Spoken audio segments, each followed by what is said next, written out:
जय जगन्नाथ।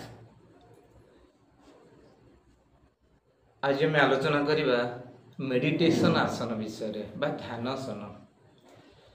ध्यान आसन कौन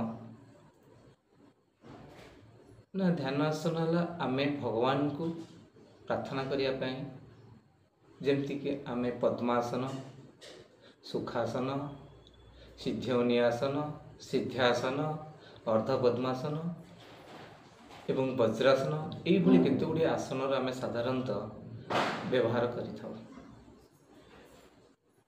ए आसन गुड़िक करने एटा पर्सन टू पर्सन भ्यारी करे कि को आसन करिवो, किंतु समस्तंकर रिजल्ट बा फल प्रायतः समान।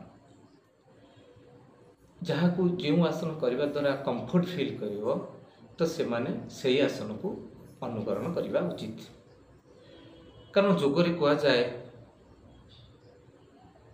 जे स्ट्रेस नहीं कि स्ट्रेन नहीं कि कौन सी जिनिस बा योगासन करने उचित नुह।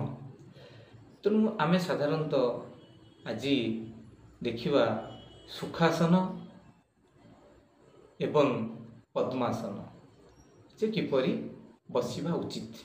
ताले आसंतु आमे बर्तमान देखि आपण मान देखंतु मु बर्तमान सुखासन करुछि एवं तापर पद्मासन करिवि। आपण माने लक्ष्य करंतु।